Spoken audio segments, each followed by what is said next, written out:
Hi, Stephen and Shaun. Hope you're well. This is Andy from Essex. And my question is really, is now the right time to leave Apple? I've loved my Apple products over the years. I currently use an iPhone 14, but I'm finding it really quite laggy now with using VoiceOver.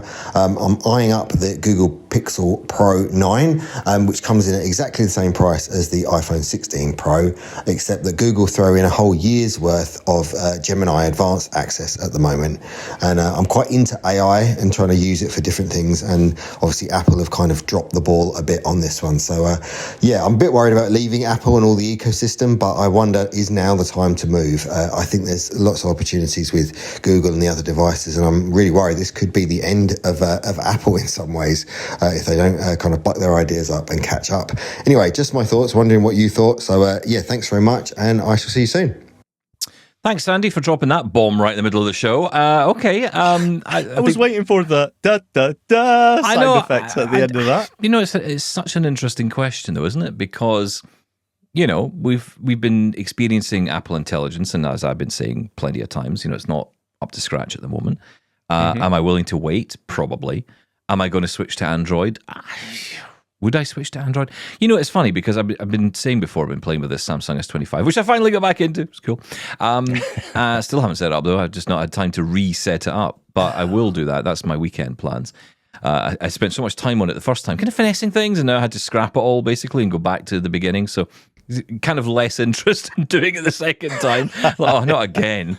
Got to go and download all these apps. But you know, playing around with it, you know, you do think to yourself, they're so close now, and they are almost identical in so many ways. Wait. So close? I think they are, yeah. I mean, look, what do you mean so close? What are they missing?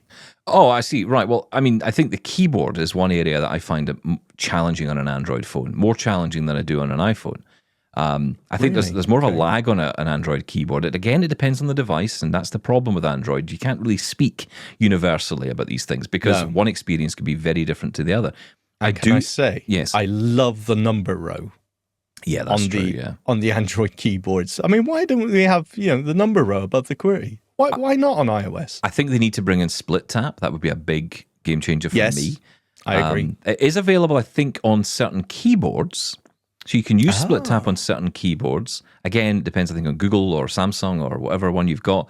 You can maybe use split tap on a keyboard, but not across the device. Now, you think, well, hang on, if it's available on a keyboard, why can't you just implement it across the board? So I'm hoping that's something they will do. But that would be a big, certainly a game changer for me. I don't know enough about the customization, but there's a lot of customization when it comes to shortcuts and gestures. Like, for example, I don't know the answer to this, but, you know, if you could, once you're in an edit field, can you do a 2-finger double tap, like a magic tap, and start dictation? I don't know if you can, but if you could, I'd be well into that. Yeah, but isn't that just how we've been trained using our current phones? Yeah, basically. Could you just make it like an iPhone? Make it an iPhone is what you're saying. I mean, I do think there needs to be a bit more uniformity with accessibility, because actually that would democratize the choice. If you then know how to use one, and yeah, there has been, but I think it would kind of democratize the choice, because then it's a case of, right, I know how to use an iPhone, so I can then pick up any smartphone and use it. You know what I mean? So you kind of have that knowledge I totally know base. what you mean. Yeah, it's not like we have a different physical keyboard for each different make of computer or laptop, right? It's still the standard QWERTY that's right, keyboard. QWERTY keyboard. That's a brilliant example of it. We should have the same when it comes to accessibility and gestures. Yeah, I totally agree with you, but who's to say which one is better? We are, born and bred in the iOS camp, so we think that's the way to go, but Android users may think differently. But anyway, it feels like we're going off on a bit of a tangent. I think this is a question that a lot of people are going to be asking themselves, especially when we see, Google Gemini being across the board as the main assistant on Android phones. And it being good as well. Yeah, well, that's the thing, though, isn't it? As soon as we get that killer functionality, that killer app, and it's going to be AI that does something that we say, now that's something I want to use. Is it going to be enough of a draw to pull you out of the Apple ecosystem? Do you know the funny thing about Apple? It could be. I remember the days when I was Apple, when nobody was Apple, right? No one had an Apple computer. It was a bit of a niche club. we were all very snobby about it. Oh, yeah, I'm an Apple, and everyone else wouldn't touch it with a barge pole. Everyone would complain about it. And it crashed all the time, and it was generally terrible. And never worked with Windows stuff. You couldn't use Windows. You could open up like Microsoft Word files because the floppy disks didn't work. And, but it was like it was like country music, right? It's very niche, very unique. And if you liked it, you liked it, and you were in your little club, and that was nice. And then everybody started getting into Apple with iPhone, and suddenly it wasn't so much an exclusive club anymore. And I think in the blind community, and I think I would certainly say this is true in countries like the US and Canada and the UK. I wouldn't say this is perhaps the same in Africa and India, but I would say that in the countries like the US and the UK and Canada, the Android people are now very much like the way I was with my iPhone, or actually my Mac back in the day, which was in a bit of a minority, right? And compared to the number of people who are out there with iPhones who are blind. So I think just looking at the blind community in America, in Canada, in the UK, just taking that community there, the majority are going to be iPhone users. They just are. That's just fact. They are. Now, what those numbers are and the scales, we can always argue that. And of course, there's different stats out there that tell you, how many people versus, who's using one versus the other. But, and it's very different, of course, in Africa and India because of cost, right? So, and availability. So, different argument there. But I think ultimately, we're in a place now where people who would decide, if you were deciding today, which smartphone should I buy? Based on if it was purely, okay, cost is not an issue, right? So it doesn't matter how much it costs. I can get any phone I want. What should I buy? I think, the great thing is you have a direct choice. It's not a case of anymore. It was like, well, really you should go to iPhone because that's kind of the one that's closest to the blind community. Android is kind of up and coming. It's getting there. It's still quite new. Yeah. It's not the case anymore. They are perfectly equipped, both of them, for anybody to start on. The question is switching, though. That's a different thing. Okay, so starting out, once you're on Team Android or Team Apple, whatever side you end up on, you go with it, right? You download the apps, you get used to potential ecosystems and integrations, and of course, like even companies like Samsung have got their own ecosystems going. They've got the Galaxy Watch, they've got their own earbuds, they've got their own ecosystem, they've got Galaxy Book, which integrates very well with it. So, you've got the full ecosystem there. So you could easily build your own ecosystem with Android. But when it comes to, I think about, the options that are there in front of you, you've got a lot of choice, and you've got good accessibility. So I think the switching part is the problem. Going back to that, right? The switching part is the problem because if I was to leave that tomorrow, if I was to leave that iPhone behind, look, I'm a Mac user, right? So there's the first issue. The Mac and the iPhone are so tightly connected to each other. So, okay, I could use WhatsApp, okay, and that would get around my issues. And that's a new thing. I don't know if you saw this in iOS. You can default your messaging app to be WhatsApp now, or you can use, it doesn't have to be FaceTime. Messages. Or messages, or messages for messages and WhatsApp for messages and FaceTime for calls. You can switch that to WhatsApp.